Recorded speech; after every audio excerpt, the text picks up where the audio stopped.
जितनी नजर दुश्मनों पर रखनी चाहिए उतनी ही नजर दुश्मनों के दोस्तों पर रखो, क्योंकि कई बार आप दुश्मन को खत्म करने की कोशिश करते रहते हो लेकिन वो नहीं हो पाता। क्यों?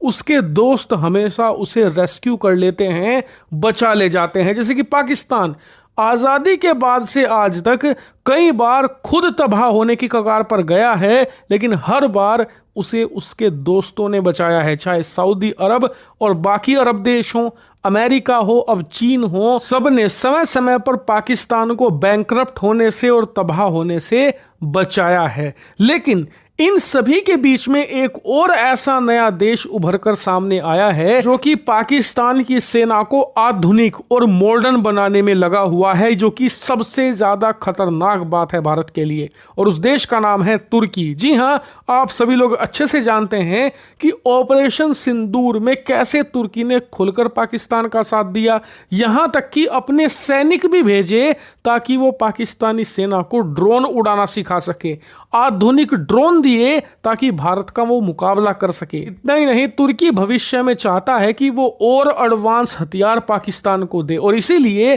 तुर्की जितना ज्यादा ताकतवर बना रहेगा भारत के लिए उतना ही बड़ा संकट बनेगा। लेकिन सबसे बुरी बात यह है पाकिस्तान के साथ कि वो जिस भी देश के साथ लगता है उसकी पनौती शुरू हो जाती है। आप इतिहास उठाकर देख लो, जिस भी देश का पाकिस्तान ने साथ दिया है उसकी ऐसी पनौती लगी कि वो गर्त में ही चला गया। अब तुर्की के साथ भी यही हो रहा है। दरअसल आप स्क्रीन पर देखिए, ये है तुर्की की मुद्रा लीरा का हाल। आप देख सकते हैं 2020 तक तुर्की की मुद्रा लीरा बहुत मजबूत हुआ करती थी, और याद कीजिए कि उस समय कोरोना काल भी चल रहा था। दुनिया भर की अर्थव्यवस्थाएं और मुद्राएं डॉलर के सामने घुटने टेक रही थी, लेकिन फिर भी तुर्की की मुद्रा लीरा $1 के मुकाबले 7 तक मिल जाया करती थी, यानी कि अच्छी खासी मजबूत थी, और इसे वर्ल्ड ट्रेड करेंसी का दर्जा भी हासिल था। लेकिन उसी दौरान तुर्की के राष्ट्रपति अर्दोगान को पाकिस्तान के साथ जाने दो और तुर्की का बंटाधार होने दो। आप देखिए कि 2020 से लेकर अब तक तुर्की की मुद्रा इतनी बुरी तरीके से क्रैश हुई है कि जो डॉलर के मुकाबले 7 तक मिला करती थी आज 40-42 पर पहुंच गई है। जी हां, बहुत भयंकर तरीके से क्रैश हुई है। मुझे अच्छे से याद है कि 2022 में मैंने वीडियो बनाकर आपको बताया भी था कि तुर्की की मुद्रा आज 13-14 पर खड़ी हुई है, लेकिन अगर पाकिस्तान का साथ ऐसे ही बना रहा तो बहुत जल्द आप इसे 30-35 के पार देखोगे। उस समय बहुत से लोगों ने मजाक भी उड़ाया था कि यार किसी भी देश की मुद्रा 200-250% थोड़ा ही ना गिरती है, 5-10% गिरा करती है। लेकिन आप खुद स्क्रीन पर देख सकते हैं 3 सालों के अंदर ही 14 से गिरते गिरते 41.5 पर आकर खड़ी हो गई है लीरा। आज आप मेरी बात लिखकर ले लीजिए, इस साल के एंड तक ही या ज्यादा से ज्यादा अगले साल के जनवरी-फरवरी के महीने तक ये 50 को भी पार कर जाएगी, और वो दिन भी दूर नहीं जब तुर्की की मुद्रा लीरा डॉलर के मुकाबले भारतीय रुपए से कमजोर होकर 100 के पार खड़ी मिलेगी। ये बात मैं हवा में नहीं कह रहा, इसके पीछे कारण है तुर्की का बढ़ता हुआ कर्ज। जी हां, तुर्की कर्ज के मामले में दूसरा पाकिस्तान बन चुका है। आप जानकर हैरान होंगे कि इस छोटे से देश पर $550 बिलियन का कर्ज हो चुका है, और कर्ज बढ़ने की जो रफ्तार है ना, आपकी सोच से भी परे है। हर साल करीबन $60 बिलियन का कर्ज उठा रहा है ये देश। जी हां, कर्ज के मामले में ये भी पाकिस्तान जैसे ही दिन दोगुनी रात चौगुनी रफ्तार से बढ़ रहे हैं। और इस देश की जो सरकार है उसका क्या हाल है, इससे समझिए कि आखिरी बार सितंबर 2024 में इन्होंने कर्ज का आंकड़ा जारी किया था।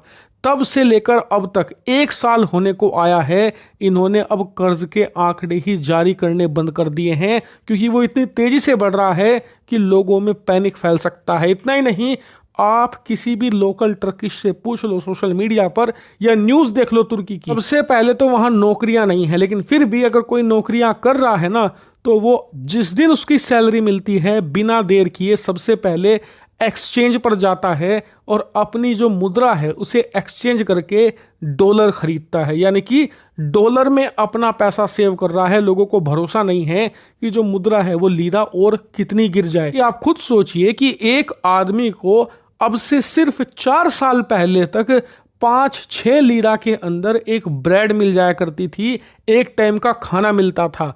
आज उसी की कीमत करीबन 40-42 लीरा है, यानी कि खाने की कीमत 4 से लेकर 5 गुना तक बढ़ गई है और सैलरी ज्यों की त्यों है। तो ऐसे में उस आदमी के लिए बेनिफिशियरी ये है कि वो लीरा छोड़े और उसे कन्वर्ट करे डॉलर में, क्योंकि अगर किसी भी तरीके से खाने पीने की चीज़ों के दाम बढ़ते हैं तो दूसरी तरफ डॉलर के भी दाम बढ़ रहे हैं, उस व्यक्ति का नुकसान नहीं होगा। लेकिन इससे हो ये रहा है कि एक चक्र बन चुका है, क्योंकि आप खुद सोचिए कि जब लोगों का भरोसा अपनी मुद्रा पर नहीं होगा वो उसे मार्केट में तेजी से बेचेंगे और ऐसा होते ही डॉलर की डिमांड बढ़ेगी और जितनी डिमांड बढ़ेगी लीरा उतनी ही गिरती जाएगी, यानी कि तुर्की की अर्थव्यवस्था भी गर्त में जाएगी। और देखिए तुर्की के सामने समस्या ये है कि भारत जैसे देश में, चीन जैसे देश में जब ये होता है तो हमारे यहाँ पर सरकार क्या करती है कि खजाने से डॉलर निकालकर मार्केट में इन्फ्यूज करती है, जिससे कि मार्केट कूल डाउन हो जाता है, रुपया या चीन की मुद्रा युआन ज़्यादा नहीं गिरती। तुर्की ऐसा नहीं कर सकता क्योंकि पाकिस्तान के चक्कर में ये बर्बाद हो चुके हैं। इनके पास खजाना मात्र 10-12 बिलियन डॉलर बचा हुआ है। आप सोचिए तुर्की जैसा देश, उसके पास 10-12 बिलियन का खजाना है, पाकिस्तान से भी कम है। ये कुछ नहीं कर सकते, इनके हाथ बंधे हुए हैं। और मुसीबत यह है कि इनके राष्ट्रपति अर्दोगान को देश बचाने से ज्यादा खुद को दुनिया भर के मुसलमानों का खलीफा बनने की जिद है, और इसी जिद ने आज तुर्की को एक डेवलप्ड नेशन से डेवलपिंग नेशन की लिस्ट में लाकर खड़ा कर दिया है और बहुत ही जल्द पाकिस्तान जैसे गरीब देशों की सूची में भी तुर्की आ